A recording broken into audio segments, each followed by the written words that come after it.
I'll tell you. Okay. Hello, and welcome to the second episode of our new Girls to Women podcast. This episode is about women's health, and this podcast was brought to you by Healing Your Way. Today, I have my mom again, Meena Patel. If you weren't here for the last podcast, she is a hypnotherapist, and she will be talking about about herself as well as her experiences with um, women's health.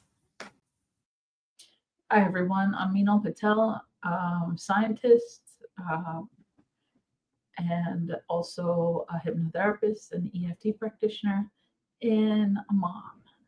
So this is why I'm here, because I can talk to you about many different things on health for women. Um, I guess from birth really till my current age, because that's what I've experienced with as well, right? You live and you learn. That's how life is. And so I'd love to talk. Please remember to like and subscribe and share all the podcasts with your friends so it can help them as well. If you are interested in more podcasts like this, there's the Wednesday podcast at also 8 p.m. Called Professionals of the Roundtable. And then there's the other podcast on Friday, also at 8 p.m., called Figuring It Out. And there's two different hosts for both of those shows. Um, so please tell us about your childhood and like kind of what you've gone through, as a woman specifically. Ah, that's my childhood. Interesting question, actually, because I was born in India. I lived there till I was 7 years old, and health there is different than here, especially back then, because we used to have fresh fruits and vegetables every day. Every day you go to the market. At that time frame, our house was literally the only house that had a fridge on the street. Oh wow. So, yeah, so it's not like you refrigerate food, it's fresh food every day. Um, what you make, you finish. So you don't make too much food, you make just enough. So did So, you have to share your fridge with like the street, or was it like it, pretty much just for your house? well, it was our house fridge, right? But if a neighbor or somebody said, "Hey, can we put our food that we have in your fridge?" then of course my grandma would allow certain people to, put their food in our fridge because some things needed to be stored properly. I don't know what her judgment on it was as to who she was going to allow to put food in the fridge, and who to say no to, but it wasn't a big fridge. No, it's probably like one of the larger mini fridges like you have in your dorm, right? Right. So it's not that big. Maybe a little bit bigger than that, but it's not that big of a fridge. And but probably most of the time it went empty because every day you would she would get the food from the market, and whatever you got, you made that food. Fresh vegetables, we're vegetarian, and you only make enough for the day. Interesting thing in India is whatever is left over.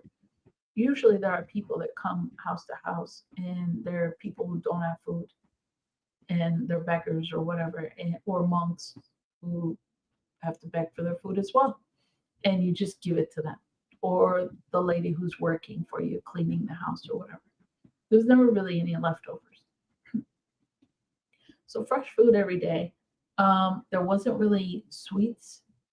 It was a fruit. The fruit was so amazing, and there's so many varieties of fruit there that there's no need for sugars, anything like that. Indian people don't really eat baked goods because that's not the type of sweets we eat, right? So would you And say like fruit was like your dessert in a way? yeah, Almost. exactly. Mango season, you make the mango pulp, you Yeah. squeeze the mango pulp out, and you eat that with your dinner, and that was your dessert. And the fruit, though, I gotta say, it does not compare to anywhere because the sweetness, even in the cherries and the bananas over there, it's different. It's very sweet. It has a lot of flavor, and so there wasn't candy or things like there is now here. So basically, you just are born and raised. It's not like you go to the doctor all the time and get vaccinated or anything like that. It There wasn't much need to go unless you broke something. Then you go to the doctor. If you were sick with a fever, they'll sometimes the doctor came to your house. And a lot of times in India, most of the concerns were dietary, because there's parasites and things there.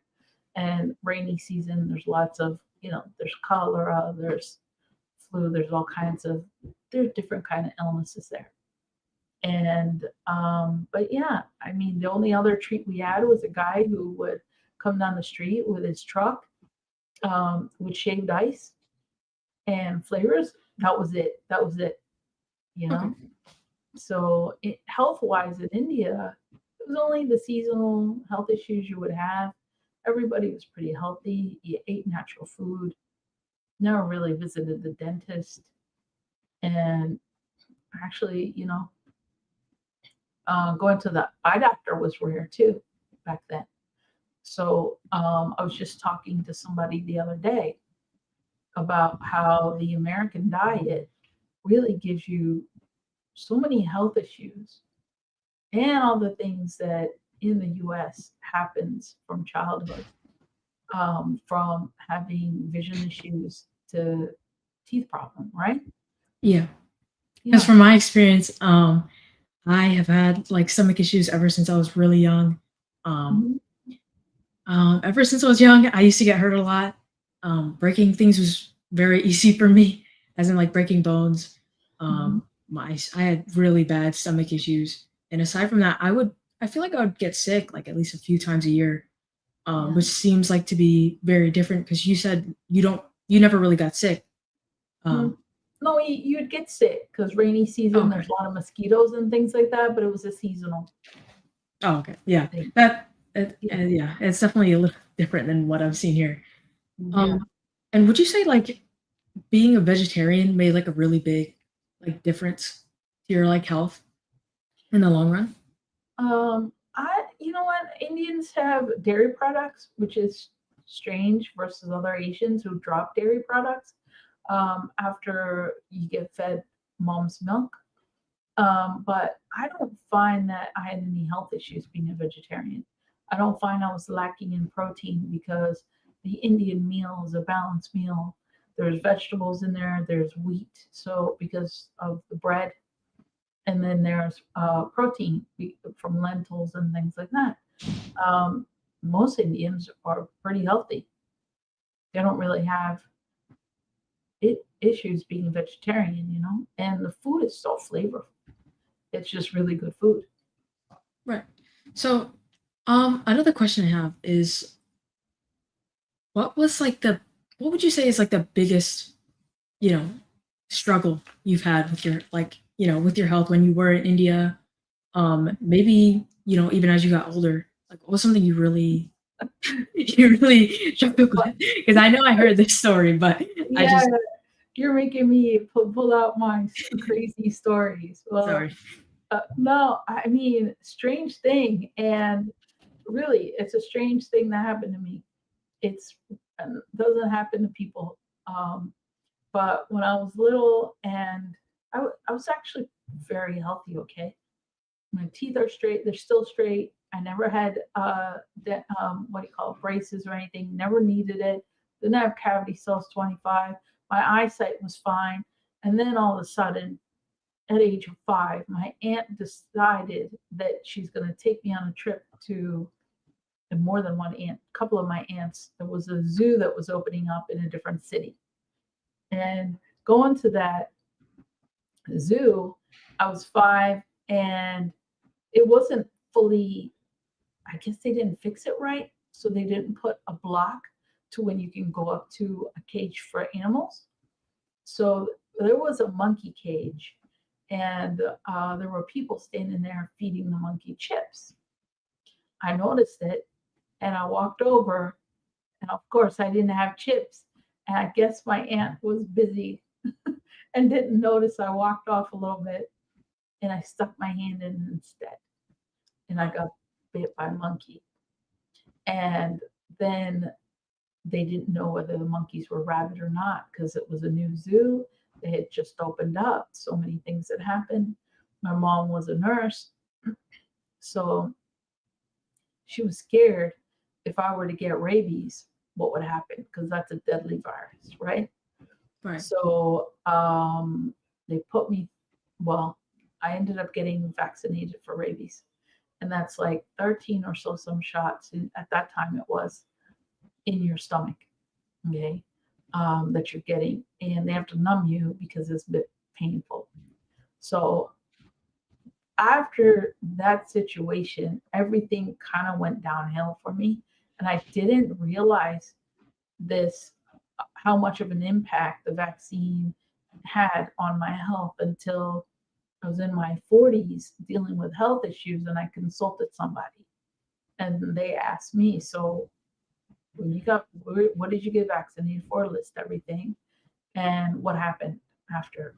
Well, honestly, I got glasses when I was 5 years old after the whole situation. All of a sudden, I got glasses. Um, I broke a lot of things that year. A lot of accidents happened. I got hurt a lot. Like the things you're saying, right? Yeah. That happened to me only after I was vaccinated, not before then. So it was like a very like noticeable change, like Yeah, before and after, which is that kind of 1 year, so many things. so. And even after that, you said you were like you had a lot of like like after effects other than like just the glasses as well. You said that you noticed in your 40s. Yeah, because so I came here when I was 7, and we were pretty much vegetarian and eat food at home. My mom tried to give us meat to eat so we wouldn't have a problem in school, and but that only lasted for a few years where we ate some meat and went back to being vegetarian. When I got my period for the first time, it was the worst pain I ever had. Um, it was horrible. I used to have a lot of health issues with my period, a lot of pain, stomach issues, and I think many girls go through that, vomiting sometimes, having to go to the bathroom. So that was very unpleasant. Of course, because of the vaccine, once I came to the US, every winter my stomach hurt right where all the vaccines were for almost like 5 to 10 years. It would give me trouble. Um, but I think that because of the vaccines, um, I don't, doctor told me that I had endometriosis, right? But Right. normally they say endometriosis starts at age 20 something. And I said, So no, it started huh? it started early for you. Right from the first day. Yeah, that's really early. I am strange, right? And I got my period. I was 11 years old. Okay. Yeah, That's that's not normal, right? right. So there's a lot of different changes right there. And then as I got older, I mean, my diet was good. I tried my best with food and things like that. Always was very active and healthy. But then I started to get, um, so the period was always a problem, but then I had infertility issues. So it was hard for me to have a baby when I wanted one, right? It was not normal. Um, so I don't know. I wasn't as vaccinated as most of the people here, but that one rabies vaccine was a huge hit to my immune system, I think. And so um, we had to go through a little bit of infertility treatment, not too much, just some growth hormone and some Clomid, not IVF or anything like that, and was able to have kids, right? But after, of course, my third child, I went right into dysautonomia. Yeah. Okay, where it was really hard for me. No energy in my body. Um, you know, it was a real struggle. I didn't know what to do. I had three little kids, and I was going through my health issues, and I was very upset about it because I wanted to be here. I wanted to be present for my kids. I wanted to be able to take care of them, yet my body was not functioning. And I didn't know what was wrong, and none of the doctors had answers for me. And so it's been a long road from there till just about a year and a half ago is when I stopped taking the meds. I said, I'm done. Because I have a good doctor. He's great, Dr. Ramesh Adhiraju. He helped me through from you're 18 now, right? 17 Right. years I've had this problem. So they helped me through everything. But really, it was quite a challenge trying to bring myself back to health.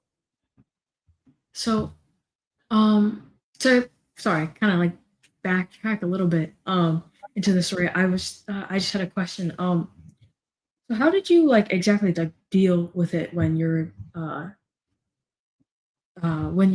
period kind of got really bad?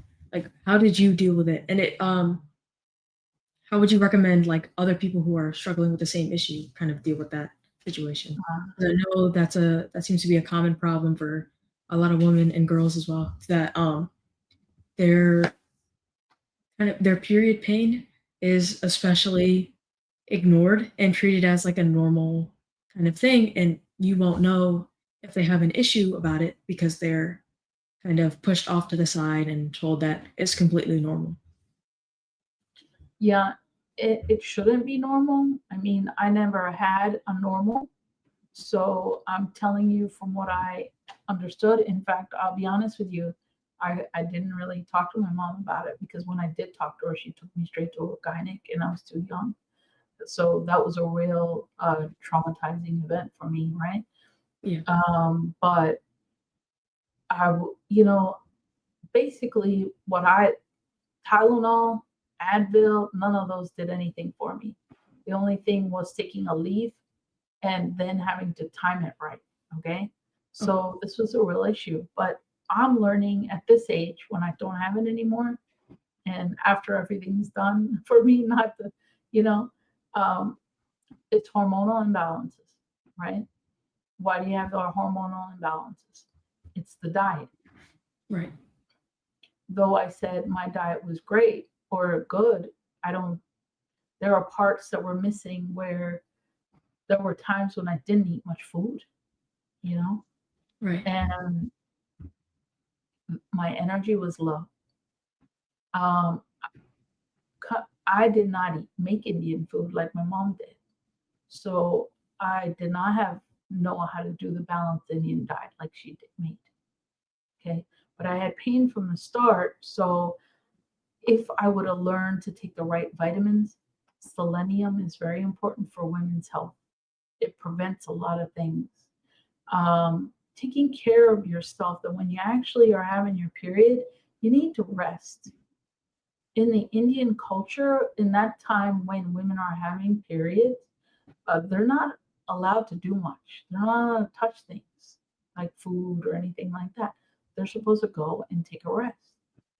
So they have enough energy. They're safely experiencing their period and not draining themselves. Here, women work all day long. They take care of Right. things all day long.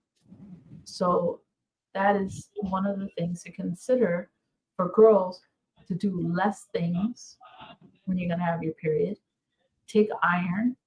I know I was anemic. So taking iron is very important for when you're having, right, take it every day. You don't take it just right before your period. You just take it every day. And you need to know your iron levels because if you're not eating so much meat, which I was not, I'm not getting iron and things like that in my body. So diet is number one to women's health and adjusting your period. Number two, it's getting out in the sun, okay, in the mornings and doing the sun gazing that the Boys in the Figuring Out podcast have been talking about. So between sunrise to 10 o'clock is the best time to go and stare at the sun, be out there, have your feet on the ground, barefoot. And when you're looking out at the sun, it actually is supposed to adjust all the hormones in your body through the eyes. So if a woman is having these problems, sun gazing would be a great way to help balance those hormonal cycles that are off balance, right? Right. Um, So, since you've started sun gazing, what are like the biggest changes that you've noticed from doing so? God, the amount of energy I have, I walk, I take the dogs out for a walk in the morning, afternoon, and in the evening. So I'm getting the morning and then the evening red light. You can do both. The morning light is better than the evening light. But I trying to get out of my dysautonomia. I mean, my heart rate is better. Uh, my oxygen intake's better. There is so many things that I can say. My mind is more alert. So I've trying to walk out of my dysautonomia, getting rid of the medication, and just taking the herbal pills. That helped tremendously. But since I started doing the sun gazing, I've noticed a real jump in energy. So this gave you like a really kind of big push towards like the right direction, which is Yeah, a really, I feel like it's something that like it's so simple, but a lot of people don't tend to do it. If that makes like yeah, it's a lot of people instead do the opposite and kind of hold themselves up in their room, their blackout curtains. I'm yeah, saying this yeah. because this is me. Um, but um, a lot of people don't seem to know that this something so simple could be so effective at the same time.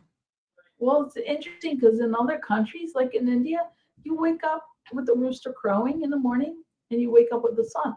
So everybody's out in the morning anyway. And you're barefoot running around as a kid. Right. So you're Yeah, grounding it's and you're catching it, right? Who yeah. needs to be told? Nobody. It's so different now, especially over here. Yeah. My general wake up time when I was less healthy used to be around like 10 to 1, which is past right past the time, but it's a very like Mhm. sadly that's like a normal time for a lot of people who wake up because they're either, not feeling healthy or, there's like many different like issues that could be going on that like kind of leads to that. But But that's the thing going on these days, right? So right. many health issues. And no one seems to know like how to fix them, what they are, kind of. Like you were saying about the iron and being anemic, I believe a lot of women are actually anemic rather than not, but they just don't. Not everyone is told kind of the signs as to um, kind of what it looks like or feels like to be anemic.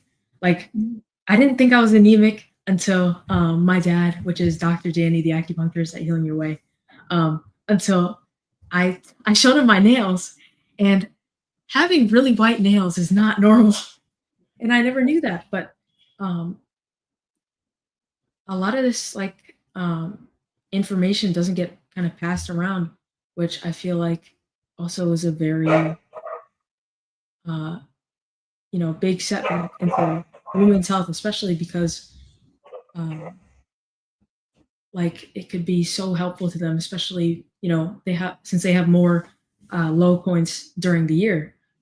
Mhm. Um, and so you also said that Dr. Adiraju helped you um, during your time of dysautonomia. How did he help you, and like how much would you say it helped you, if that makes sense? A good amount because I was lost in that time. I was sleeping 16 hours a day. I had no blood in my face and no doctor knew how to help me. And I didn't know if I was going to get out of my situation, right? Right. So in that way, Dr. Ali Roger gave me hope.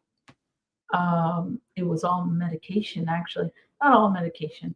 Medication, magnesium oxide, which helps your gut, and he even said, do some breathing techniques.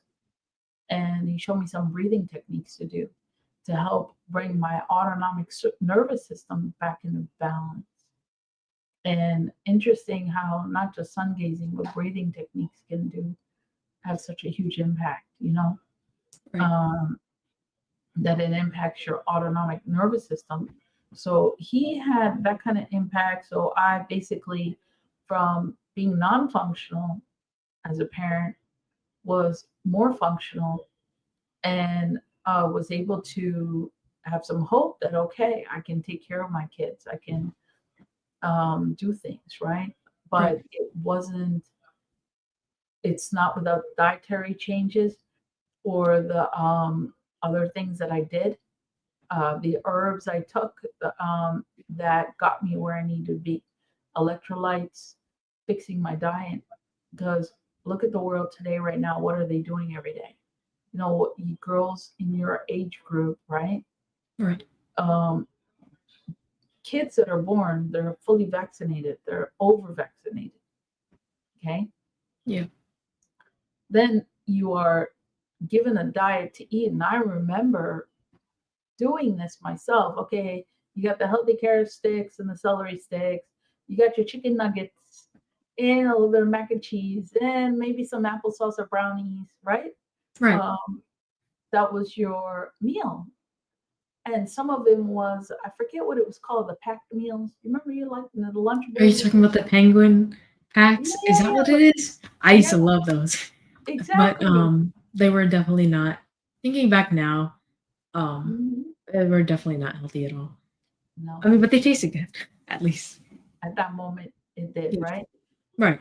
How many kids in growing up have the same things like that? How many of them eat that? Probably everyone, honestly. Like it was either the penguin packs or like the Lunchables, and you Mhm. would see almost every single kid have probably something like that at lunch, or something like just equally as unhealthy. But I think it's quite sad how it's like something like that is kind of so normalized almost. Yeah, and there's nothing fresh about it, and there's no It's nutrients. frozen. Yeah, and nothing's fresh. There are no nutrients in there. So what nutritional value are you getting out of that? Probably nothing. Right, and then just few years down the line, you're having health issues. Don't know why. You're a child in school and you can't focus. Don't know why my kid has ADHD. That's what it is. Right. You see, it goes straight to that, not let me find a way to bring nutrition and see if that will help and make a change. Go out. Nowadays, also, every kid's got a phone right Yeah. from, you know, it babysits them since they're born. Okay. So you're inside the house, hooked to your device, don't get out, don't move. Inside the house is blue light, which just makes you fat. Yeah, blue light is very bad for you. And even though people say Yeah. that, oh, just get these blue light glasses and they'll fix all your problems, it doesn't work like that. No, and you don't even know which one's the right blue light glasses half the time Right. because you buy them for a few dollars on Amazon and it's not the right one, right? Yeah. They're all, you don't know which ones are real or which ones are fake. But I also had another question, because I was thinking about things that like, people go over kind of and brush by. And another thing is like, women's mental health almost. And, I know like women are like more emotional in general, which is completely fine, but I feel like they're kind of pasted as being emotional, and all like there's no one looks at the reasons as to why they're emotional, why they're um like feeling upset or anything. And I feel like a major reason is because of the big hormonal changes due to like the periods and everything, as well as just hormonal changes as you're getting older. How did you kind of deal with that? What was your experience with that? Yeah, Um, I mean, my sister will tell you the best. And she had my cycles down. She knew that when I was beginning to get cranky, uh, she's like, she would come and tell me, Mina, your period's coming. I said, what? How do you know? No, it's not. Because I never kept track. But she knew because she was like, well, because you're getting mad, you're very irritated, easily irritated and upset. And I said, okay. And I didn't think about it because she wouldn't say it to me all the time. We weren't always together, but that's what was happening, you know? mhm. Um, the hormonal changes were huge for mental stability. But again, if you eat well, if you take good care of yourself, I mean, yes, if you have period pain, like you were talking to me about, and you need to take a leave because that helps tremendously. I take to a leave. I did. And you have to time it right for pain. I mean, take what you need to take to feel better, right? Right. Um, but if I was probably eating more balanced diet, I probably would be able to and taking the right supplements I needed, right? I would probably be more stable than I was. But I didn't know that. I didn't know to do that. So I wasn't. And women, yes, women do feel more. Women are more connected, but it's also because we go with the cycles of the moon, which is your period, and um, things like this. But there's a lot more things I want to say here, just a little bit to the side, because there's a lot of things that women do when it comes to their period, right? Right. Here's one thing that is harmful. So many women use tampons. Yeah. That's a bit of an issue. It is bad for you to use them. Okay. Other, it doesn't allow for a full flow. Yeah. It And kind of putting, it's almost like a plug, and it yeah, doesn't kind of let everything come out, if that makes sense. yeah. And there are infections that you can get from from using them, and you're putting something that you don't know how it was treated into your body. So your body's going to react to it. A lot of these things are bleached. Bleach is not a good, healthy thing. It's cotton, so they say, but it's bleached. How do those chemicals in these products, even in pads, unless you're using a natural pad, right? They Right. all have chemicals and things in it that you have to take a look at. Period underwear, actually, there are unhealthy period underwears and there's healthier ones. And there's so much to look at for women because it's not like men whose everything is outside. This gets Right. absorbed. Our skin is so much more absorbent and it just gets sucked right into our body. Right. And a lot of the things that women do bring illness to themselves, right? And Mhm. then it throws off your hormones. A lot of these things and habits, just like using a tampon, whatever, throws off your hormones. Then there are birth control things that actually are harmful for your hormonal system. So women will go and if they've got painful period or irregular cycle, they will go to the doctor to control it, even for mood swings they will go to the doctor to control it. The doctor will put them on birth control pills. Can you imagine? Yeah. You know Stopping what your it, hormones is. I know that there are some cases where women say that, like, um, you know, because of certain reasons, they did have to stop, or they did end up, I guess, taking birth control pills, and it did actually help them feel better in some cases. But I've also heard a lot where they're kind of just taking it to take it almost, and they've seen a lot of. There's so many side effects that it's actually crazy. yeah. and different ones do different things. Right. So they control in a different way. And I think that traditional Chinese medicine actually doesn't like birth control things, right? Because of how badly it messes up your hormonal system. So, it does a lot of damage, and then it makes you infertile. And then you have to go get IVF and do all those kinds of crazy things. What's the point in that? There's no point. Yeah. But who's paying attention? Nobody, because that's what society does. Right. Everybody kind of just, follows around. So this talking about all these, like, how these tampons and pads can be toxic for you kind of reminds me of this project I just did in my class. We were talking a lot about textiles and microfibers, and how first of all, there's microfibers in every single large body of water or water source that we are drinking from. And microplastics, you mean? Or no, microfiber? both microplastics, as well as there's a lot of microfibers in a lot of Wow. Okay. water sources as well, because a lot of the stuff just gets from fashion companies or wherever. A lot of it just gets dumped straight into the water either way, and they also dump a lot of chemicals in it. But what I was saying was the microplastics and microfibers, which come off of the textiles, which is like fabrics are a part of that. And a pad would be, I believe that would be considered a textile, if I'm not wrong. And all of that stuff is harmful to be in your body.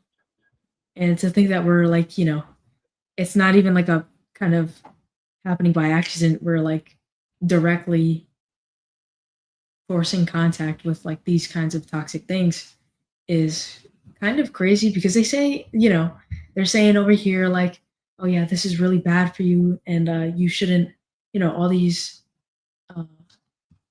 you should reduce the use of this, and this, because of all these microplastics being bad for you. And then on the other hand, they're openly advertising, all these tampons and pads with all these harmful materials actually in them. Yes. Which I believe is another big issue for women at the end of the day. Yeah, because women, they just need their problems addressed, and nobody cares how well. There are companies out there. I forget the name of it, but there's one company specific that is really bent on making everything healthy and natural for women, and that company is good. So you can always do research and find companies that have good products for you to use. But yeah, 100%. Nobody's taking a look at this. Nobody is caring to see how women are being impacted by what's going on, because just using these products throws off your hormones. Okay. Then you're wondering, so let's say you would be normally, you were thrown off by 50%, right? During your monthly cycle. I say that because not eating, maybe your diet's not perfect, maybe your vitamins and nutrition's not perfect, you're 50% thrown off. Now, you add the products you're using, okay, to your body, and you're using them on a monthly basis again and again and again. You think that 50%, now you're going to be a little 60% slowly. Move from 50 to 55 to 60. And you're like, this is getting worse over time. I don't know why. And more. And then you're like really crazy, having full on PMS, and don't know why. But that happens with women all the time. So how did you kind of deal with like the ups and downs of your mental health when, through these hormonal times in your life? Like not necessarily just in, the earlier stages, but also in the later stages of your life. Well, I limited some of the things that are harmful, and I didn't use them. Okay. I would not use those tampons. I would avoid birth control and things like that, right? Right. Um, so even then, because of the vaccines, I had issues. But yeah, try. I didn't know really. Honestly, I didn't know what to do, but I would go and run. Running would help me, but my running was my meditation. So if you can find a way to do an exercise or a meditation that puts you in a zone on a daily basis, you can have better mental calmness. Right. So when it does come around, it does help your mental stability as well. So it's a matter of getting an exercise routine to keep you healthier, having a meditation routine to keep your mind calm and focused. You know, those things that's what I did actually without even realizing I was doing it. So I wasn't actively paying attention like most women who pays attention to those things. You Right. know, I, I didn't know. But of course, later on in life, I drank proper electrolytes. Electrolytes are important, you know. Drank proper electrolytes, ate better food. Bone broth soup on a regular basis is very good for women. Um, Collagen is very good and helpful for women. So incorporating those things into your diet and hydrating enough. But hydrating, I'm learning at that if you're around a lot of EMFs, your body's more dehydrated. So people don't understand that also, right? Yeah, I didn't even know that. Yeah. I learned them from Dr. Jack Cruz recently. Because I keep wondering why I'm dehydrated, you know? And then I watched one of his podcasts and it says, well, why it doesn't matter how much water you drink, the Wi-Fi you're exposing yourself to is gonna dehydrate you. So that's a huge component right now.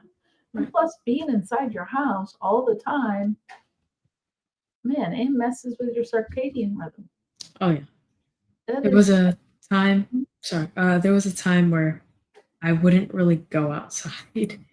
As in, like, I would stay in my room or I would be in the kitchen, and um, I wouldn't go out. And I had the worst sleep schedule ever. I would kind of go to bed at like maybe like 5 to 7 in the morning, and it didn't help that I had blackout curtains either. So I most of the time I couldn't even tell, or it was still dark enough where my body kind of felt awake. And even if I did want to go to bed, um, I literally I could not go to bed, and have I would go to bed from like 5 a.m. to like probably maybe even 1 to 2 p.m. is when I wow, would wake up. you're outing yourself right now. No, I know, but I'm just being honest. It's like, but it's also something that I've heard a lot from my friends as well that, where during their low points in their life, that was like, it was just something I guess you do kind of like you don't want to go out and it's like you're almost too tired to go out Mhm. uh, at that point. Yeah, But and it's interesting that you at least played a sport, right? yeah, I played a sport and the sport did um it in moderation. I would say exercise in moderation and um kind of, watching for your body and see how your body reacts is kind of like another thing that a lot of people don't do as well. It's always one extreme or the other, kind of like, oh yeah, I'm working out every single day, regardless of what's going on with my body. Or it's like, yeah, I don't really, I'm not for working out, kind of. But I found that I was playing soccer for I don't know how many years, a long time. But when I started to get, more into it, and I was practicing believe five, five. I was playing or practicing 5 days a week and doing about like around 3 hours of training a day sometimes. Whether it was like I believe that was like sports specific training that I was doing 3 hours a day, and then sometimes I would do some extra stuff, which did not help me in any way. And I wasn't eating healthy as well during this time, and I kind of like slowly fell apart, if that makes sense. Like, Yeah. you know, I was able to sustain it for maybe like a week, and then by the second week, my performance was dropping. I was feeling worse. I was angrier. I was like my mental health kind of fell with it in that way. Mhm. But when I took a step back and I started slow again, getting back into it, and I felt so much better without like pushing myself to the end. And I would sometimes take rest days. Once in a while, I'd take a rest day when I really needed it, and it actually was the rest day was probably the biggest change for whatever reason. But um, And I you're believe that having a much healthier lifestyle right now, right? What are the changes you incorporate? my biggest change was my diet. And Mhm. I used to be, I know a lot of people are now too, but I used to be really addicted to ramen noodles. And not saying I'm not now, but it used to be a like an everyday thing. And I was like, oh yeah, I'm fine because I think the exercise is gonna even out my bad diet. No, it's not. Um, my performance when I was playing on the bad diet versus after I fixed my diet was a really big difference. Um, I had eye bags. I was not malnourished, but um, malnutritioned, I believe is the word. You could tell that I had started to develop health issues at that time. I believe it was around eighth grade was when it, seventh or eighth grade. So pretty much COVID time is when it got really bad. Um, but I think around ninth grade, I kind of did this elimination diet, which was recommended by my doctor at the time because my stomach issues had gotten so bad that I was missing a lot of good bacteria in my stomach to break down my foods. And there was so much, I was eating so much carbs and ramen noodles at the time that the yeast and the bad bacteria in my stomach were being fed and growing. So it was not the best situation. So kind of to reset my stomach, my system, I did the elimination diet, which is cutting out soy, sugar, gluten, dairy. I believe I cut out rice as well. And after that, it was just a month process. And after that month, I felt so much better. And kind of ever since then, I have kind of stayed away from the dairy and gluten. I do eat eggs, but I've noticed that like after I started, staying away from gluten, the ramen, the unhealthy foods, I cleaned up my diet because I was kind of addicted to, feeling healthier at that point. But um, that's kind of Yeah, and I think you've changed your diet even further this past year, right? yes, I have. In the past year, after I quit soccer, which was like, around like last year, um, I kind of fell out of my diet. I was like, okay, everything's done now. But I recently, I believe, like April ish, I picked myself back up kind of. I started eating healthier again, but then my goals kind of changed, and I started to eat within a. I know everybody says that calorie counting is not the best, but for me, in my case, I feel like it has helped me kind of see a range for myself as to what is enough to actually fuel my body because a lot of there's a another misconception that, oh yeah, if I eat as little calories as possible, I'm gonna lose weight and I'm gonna still feel fine. That's why you need at least 12,000 calories for like an adult female um, to be healthy. And so after kind of like, learning a little bit about that stuff, I, found my healthy range and I'm now kind of just, you know, pacing myself with that. But I don't feel too heavy throughout the day, like I normally would. So I honestly, I feel like probably the best I've ever felt right now, if I'm being honest. Yeah, and on a school diet, right? I mean, Right. that's impressive because usually the school diet was very damaging Not for good. you. Yeah. No, every time you went to school and ate the food, it was just like the worst. But you found a way to talk to your school to get you the right foods, and you're eating healthy foods is not bothering your stomach because I don't hear the complaints. Right. Oh, another big change. Energy stabilized. Sorry.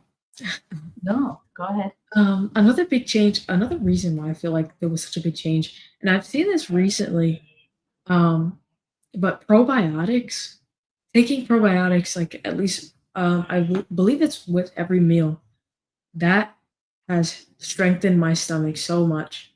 Mhm. Especially I've been like consistently taking it for I believe a year now, at least, if not 2 years. I was supposed to be taking it, maybe a little longer than that, but it didn't actually hit me how big of a change it could have made until recently. But that's something that has made me feel better in my mood as well. Because I feel like if your stomach is not good, then your mood's not good. No, yeah. But, That's um, of course, Danny says the phlegm misting the mind, and the phlegm is usually in your stomach. So whenever you got stomach issues, it affects your mind all the time. So, well, actually, talking about that, we were talking about women and mental issues. Remember, not right, mental as in mental stability because we're always more emotional. When you get your period, your stomach is always off, right? right. It's always Uh, something's always throwing it off. no wonder then the mind is always off. The mind Right, can't focus, the mind is off balance. If we go to what Chinese medicine says, phlegm misting the mind, and if your stomach is off, what's going to happen? It's normal. So the point you just made is huge for women's health, especially for your monthly cycle and your mood swings and your mental and emotional stability. The probiotics are very important. right. And I found that like especially since not having my stomach as kind of an issue, I feel like it's like helped um my mood stabilize a little bit, Mhm. especially around food. I know there's obviously the flares, every now and then, but um it's definitely made such a big change. And what are some recommendations that you think, people should either stay away from or eat more of kind of during those times? Well, how about the yogurts? With because not the Danons and the Yoplays and things like that, but real yogurt, organic yogurts with live culture. You can make it at home. It's easy. Look up some recipes and have the right bacteria. You can get the right bacteria. We were making yogurt at home, and that's one of the things that Indian people do a lot. Is with your meal, you always have some yogurt with your meal. Right, And this homemade yogurt, we used to eat that all the time. And here, people don't have that habit. Korean people eat kimchi, right? right, Um, so you have to replenish the bacteria in your gut. In the U.S. dietary methods, right? Who eats probiotics on a daily basis? nobody, You know, not many people actually. no, in Europe, like German, I think sauerkraut is German. Yeah, That has probiotics. Okay. I guess wine and cheese. I don't know if that counts, but you know, in Asian people always replenish the bacteria. whether it's with yogurt, whether it's fermented food, something. The American diet, there's no fermented food to replenish the bacteria. who talks about it. Who even tells you, hey, replenish the gut. Nowadays, people buy kombucha and things like that, right? Yeah, kombucha is nasty. Yeah, I don't like that. I don't get it. And then kefir, but this is very important to have good gut bacteria in there because but here, as a microbiologist, I'll tell you, the question always is, who are you really? There are more bacteria in your body than there are human cells. Oh, wow. Did you know? I had no. No. So if your bacteria in your body, especially in your digestive system, are not healthy, good ones, then who are you really? Right. Yeah. Yeah. So this is very, very important for your immune function and overall health in every way. Having your gut bacteria be healthy. And just before we wrap up, as one last question, like I did last time, what's one last note that you would like to say, or piece of advice to any viewers watching? You're very important. Your health is very important because if you're not healthy, then you can't do anything to help others. Women, they always want to help. They put themselves last. That's the mentality a lot of women have. Everybody else first, me last. If it's my kids, I will do for my kids first before even think for myself. And you have to consider and understand, how does that mentality work if you're not feeling well? If you don't take care of your health, if you don't take care of you, how can you help those you love? You can't. So, like to tell you on the airplane, put your own mask first, then help everybody else with their masks, right? So your health is very important, and you have to advocate for what's right for you. You have to look at the products, do the research. Are you well balanced? So that's how you keep yourself healthy. Make yourself a priority. Well, I guess we'll end it there. Thank you for coming on today to this week's podcast. And thank you all for tuning in. And remember to like, subscribe, and share. And if you do enjoy this, please come watch next week's. I believe also at 8 p.m. on Saturday. Maybe we'll have a new guest. Maybe not. But thank you for watching. And please also tune into some of the other podcasts at the other times, like Figuring It Out, like I said, or Professionals on the Roundtable. They touch on different topics that hopefully you'll be interested in. But thank you for tuning in. Thank you. Bye. Bye.